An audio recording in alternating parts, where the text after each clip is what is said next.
নমস্কার বন্ধু, আমি মলয় তোমাদের সঙ্গে এলাম আবার গল্প করতে।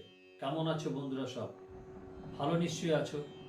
আমার প্রার্থনা তোমরা সবাই ভালো থেকো, সবাই সুস্থ থেকো। আজকে একটা নতুন বিষয় নিয়ে আলোচনা করতে আসলাম, যে নতুন বিষয়টা তোমাদের খুব ভালো লাগবে, যেটা হলো know yourself what you want, মানে তোমরা কি চাও এবং নিজেকে জানো।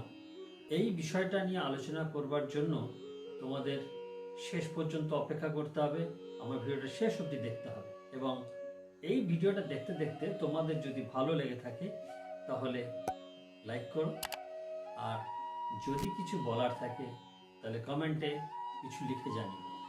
তাহলে তোমার লাইক বা তোমার কমেন্ট আমাকে আরও অনুপ্রাণিত করবে ভালো ভিডিও তৈরি করবার জন্য। আর একটা কথা, যদি তোমার আরও বন্ধুদের সঙ্গে শেয়ার করতে চাও তাহলে আমার এটাকে সাবস্ক্রাইব এবং শেয়ার করে দিও। ঠিক আছে বন্ধু, চলো আজকের বিষয় নিয়ে আলোচনা করি।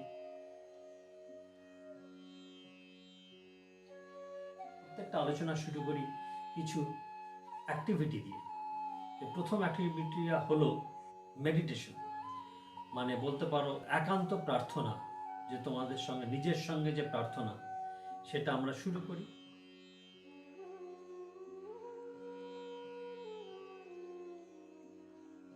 তোমরা আগের বার দেখিয়েছিলাম যে আমার আঙুলগুলোকে চেনাবার জন্য, যেটা হচ্ছে প্রথম কথা হচ্ছে তোমার চশমা যদি কেউ থাকে চশমাটা নিচে নামিয়ে রাখবে, কনিষ্ঠা এবং অনামিকা দিয়ে মুখটাকে বন্ধ করবে, তর্জনী আর মধ্যমা দিয়ে তোমার চোখটাকে বন্ধ করবে এবং বৃদ্ধাঙ্গুষ দিয়ে কান বন্ধ করবে।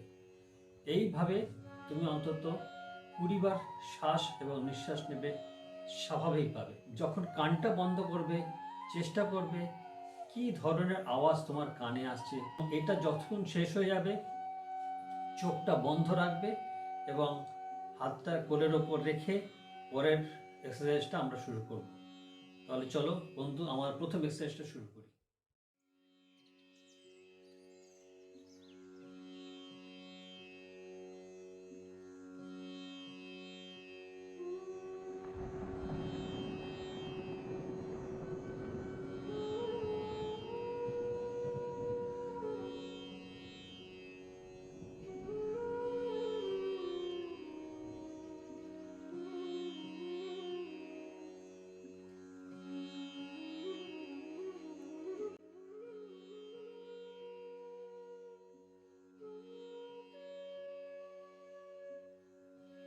তোমাদের যদি গোনা হয়ে থাকে পরিবার, তাহলে চোখটা বন্ধ রেখে মনে মনে তোমাদের শ্রদ্ধেয় মা বাবার কথা, মুখটা এবং তার চেহারাটা মনে করো, যারা তোমাকে পৃথিবীতে প্রথম আলো দেখিয়েছিল, যারা তোমাকে প্রথম অক্ষর চিনতে শিখিয়েছিল, কথা বলতে শিখিয়েছিল, হাঁটতে শিখিয়েছিল, তাদের প্রতি কৃতজ্ঞতা জানাও। এবং কৃতজ্ঞতা জানাও সমস্ত মানুষদের প্রতি যারা তোমার জীবনে ভীষণ একটা উপকারে কাজে এসেছিল, যার জন্য তুমি আজকের তুমি হয়ে উঠতে পেরেছ। সেই সব মানুষদের জন্য তুমি কৃতজ্ঞতা জানাও এবং তাদের প্রণাম জানাও। মনে মনে তাদের প্রত্যেকের কথা, প্রত্যেকের মুখ, প্রত্যেকের চেহারা, তাদের থেকে তুমি কি উপকার পেয়েছো সে সমস্ত কথা ধীরে ধীরে মনে করবার চেষ্টা করো। তোমাকে 20 সেকেন্ড দেওয়া হলো, আস্তে আস্তে সবার কথা চিন্তা করো।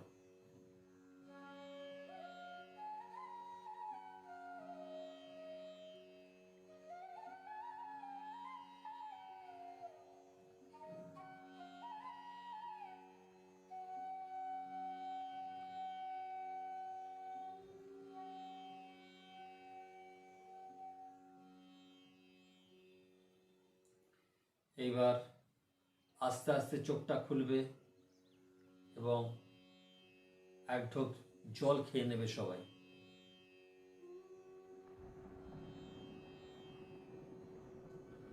তোমরা হয়তো প্রশ্ন করবে জলটা কেন খেলাম। জানি না, এটা শিখেছি কৃতজ্ঞতা প্রোগ্রাম করবার পরে আমাদের জল খাওয়া উচিত।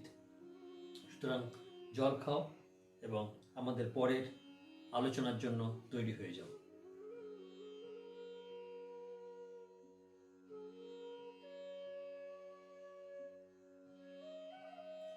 কেমন লাগছে তোমার বাবা মাকে শ্রদ্ধা জানিয়ে, কৃতজ্ঞতা জানিয়ে, তোমার যেসব মানুষদের প্রতি তুমি উপকৃত তাদের প্রতি কৃতজ্ঞতা জানিয়ে কমেন্টে জানিও তোমাদের বক্তব্য। তবে আজকের আলোচনা শুরু করি। যে আলোচনাটা হচ্ছে তোমরা কি চাও, এবং সত্যি কথা বলতে কি জানো, আমাদের কি লক্ষ্য বা উচ্চাকাঙ্ক্ষা, এটা আলোচনা করবার জন্য একটা বেশ মজার ব্যাপার। তার কারণটা হচ্ছে একটা মানুষের লক্ষ্য বা উচ্চাকাঙ্ক্ষা বেশ ভারী মজার বা বেশ একটু রহস্যজনক। ইংলিশে এটাকে যেটা বলা হয় ইগার টু অ্যাচিভ, মানে যা কিনা আমরা নিজের ইচ্ছায় জয় করতে আগ্রহী। কেমন জানো, উদাহরণ হচ্ছে যেমন ধরো একটা শিশু তার জন্মদিনে ভীষণ আগ্রহী থাকে। কেন জানো? তার কারণটা হচ্ছে সেই শিশুটি মনে মনে ভাবে আজকে আমি অনেক খেলবো, আজকে আমি অনেকটা খাবো, আজকে অনেক বন্ধু বান্ধব আসবে, আজকে অনেক আদর খাবো, ইত্যাদি ইত্যাদি। কিন্তু সত্যি করে বলো তো, আমরা কি সত্যি আগ্রহী একটা ভালো জীবন পেতে? তোমরা বেশিরভাগ মানুষ বলবে হ্যাঁ অবশ্যই আগ্রহী। এবার যদি বলি কি করে, এবার তোমরা হয়তো চুপ করে যাবে, জানি না তো। আমি সেই আলোচনা নিয়ে আসব। দুটো জিনিসের বিষয়ে আলোচনা করব। একটা হচ্ছে ইচ্ছে এবং আকাঙ্ক্ষা। ইচ্ছে মানে উইশ, এবং আকাঙ্ক্ষা হলো ডিজায়ার। ইচ্ছে এবং উইশ, এই পার্থক্যটা আমাদের বুঝতে হবে। বোঝাটা কিরকম? ইচ্ছেটা হলো এমন একটা জিনিস যা হলো আমরা চাইতে পারি, কিন্তু ওটা পেতেই হবে, সে না পেলেও চলে, সেটা হলো আমাদের উইশ বা ইচ্ছে। আর আকাঙ্ক্ষা হলো সেটাই যেটা আমরা চাইবো সেটা আমাকে পেতেই হবে, দ্যাট ইজ মাই ডিজায়ার। উদাহরণ হচ্ছে ধরো তুমি কোথাও বেড়াতে যাবে। এবারে এটা দুটো মানে হতে পারে, বেড়াতে গেলেও হয় আবার না গেলেও হয়, সেটা হচ্ছে আমার ইচ্ছে। আবার এরকম যদি বলি যে না, আমাকে বাবা মাকে একটা চিকিৎসার জন্য আমাকে যেতেই হবে, কিংবা আমার ছেলে মেয়েকে একটা পড়াশোনা হায়ার স্টাডি দিতেই হবে এই কলেজে, দ্যাট ইজ ইউর ডিজায়ার বা আকাঙ্ক্ষা। এবার প্রশ্নটা হচ্ছে এই আকাঙ্ক্ষাটা কি করে তোমার সার্থক করে তুলবে। দেখো, ইচ্ছা নিয়ে আমরা প্রশ্ন, মানে আমাদের ইচ্ছা থাকলেও সেটা ওই ইচ্ছে হিসেবে থেকে যায়, এটা সার্থক হবে কোনোদিন ভাবতে পারবো না। যেটা চাই সেটা হচ্ছে আকাঙ্ক্ষা। কি করে আমরা আকাঙ্ক্ষাটা সার্থক করে তুলব? ভালোভাবে প্ল্যান করে রাখতে হবে, এবং সেটা অনেক আগে থেকে একটু একটু করে তার জন্য অনেক কিছু সঞ্চয় করে রাখতে হবে এই আকাঙ্ক্ষাটা সার্থক করে তোলার জন্য। সঞ্চয়টা কিসের? সেটা বলছে আমরা যদি জ্ঞান অর্জন করি, সেই নলেজটাকে আমরা ধরে রাখতে হবে, আস্তে আস্তে আস্তে আস্তে সঞ্চয় করতে হবে। হতে পারে মানি, পয়সা করি আস্তে আস্তে জমিয়ে রাখতে হবে, যাতে একটা ভালো সময়ের জন্য ভালো একটা জীবন পেতে চাই। এভাবে আস্তে আস্তে যদি যত্ন করে পালন করি, তবে আমরা ফল পাবই পাবো। অনেকটা কিরকম জানো, অনেকটা হচ্ছে ধরো একটা ফুলের গাছ যদি লাগাই বা একটা ফলের গাছ যদি লাগাই, আমরা কিন্তু আজকে ফুল বা ফল পাই না, এটা অনেক পরে পাই। এইভাবেই আমাদের ভালো জীবন পেতে গেলে আমাদের অনেক আগে থেকে প্ল্যান করে রাখতে হবে। আর একটা কি বিষয় জানো, ডিজায়ার এর পেছনে আমাদের ইমোশন কাজ করে। মানে কিরকম ব্যাপারটা, ধরো অনেকেই তো আমাকে স্বপ্ন দেখায় যে একটা বড় বড় বাড়ি পেতে পারো, বড় গাড়ি নিতে পারো, বড় জায়গায় বেড়াতে যেতে পারো, ইত্যাদি ইত্যাদি বলতে পারে। কিন্তু সেগুলো স্বপ্নগুলো আমাদের কাছে পরিষ্কার নয়।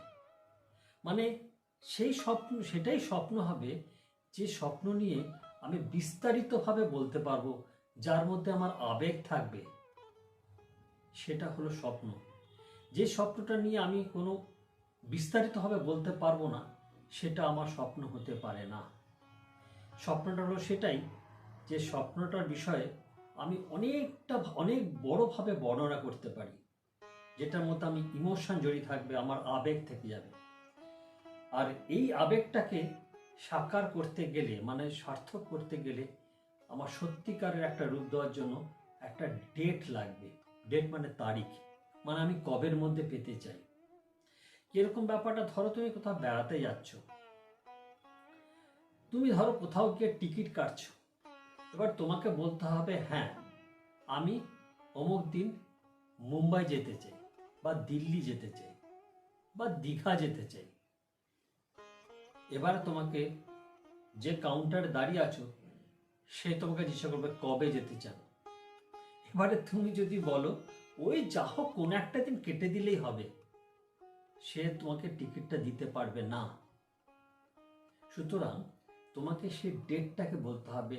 তোমার স্বপ্নটা সার্থক করবার জন্য তোমার ডেটটাকে ফিক্স করতে হবে, কবের মধ্যে তুমি এই স্বপ্নটাকে সার্থক করতে চাইছো। তবেই তোমার স্বপ্নটাকে সার্থক করবে, তবেই তুমি স্বপ্নটাকে সুন্দরভাবে দেখতে পারবে। তোমাদের হাতের ওপর ছেড়ে দিলাম, তোমরা ইচ্ছে নিয়ে বাঁচবে না এই আকাঙ্ক্ষা বা আসল স্বপ্নটা নিয়ে বাঁচবে, বিচার তোমাদের হাতে। তোমাদের হাতে ছেড়ে দেওয়া হলো। আমার কাজ খালি তোমাদের বুঝিয়ে দেওয়ার। কাজটা তোমাকে করতে হবে এবং কাজটা তোমাদেরকেই সার্থক করতে হবে, কেননা স্বপ্নটা তোমার। আমি হয়তো তোমাকে পথ দেখিয়ে দিতে পারি, কিন্তু স্বপ্নটাকে তোমাকেই দেখতে হবে। তোমার পরিবার, তোমার নিজের স্বপ্ন, তোমার পরিবারের জন্য স্বপ্ন তুমি কি দেখছো এবং এটাকে কিভাবে দেখবে, এটা বিস্তারিতভাবে বর্ণনা তৈরি করতে পারো। মানে স্বপ্নটা কবে দেখছো, কি কি জিনিস চাও, কবে পেতে চাও, কিভাবে পেতে চাইছো, প্রত্যেকটা ছোট ছোট ছোট ছোট জিনিসগুলো তোমাকে বর্ণনা করে লিখে ফেলতে হবে। যদি এই সমস্ত কিছু করে ফেলতে পারো, তো তোমার স্বপ্ন সার্থক হতে বাধ্য। ঠিক আছে, আজকের আমাদের আলোচনা এইটুকুই। এরপরে স্বপ্নটাকে কি করে সার্থক রূপ দেওয়া যেতে পারে, এর প্রত্যেকটা স্টেপ আমরা আস্তে আস্তে বর্ণনা করব এবং চেষ্টা করব তোমাদের এই স্বপ্নটাকে সার্থক করবার জন্য একটু একটু করে কি করে এগিয়ে যেতে হয় সেগুলো নিয়ে বিস্তারিতভাবে বর্ণনা করবার জন্য। তবে আসি বন্ধু, আজকে এইটুকুই থাক। সবাই ভালো থেকো। নমস্কার।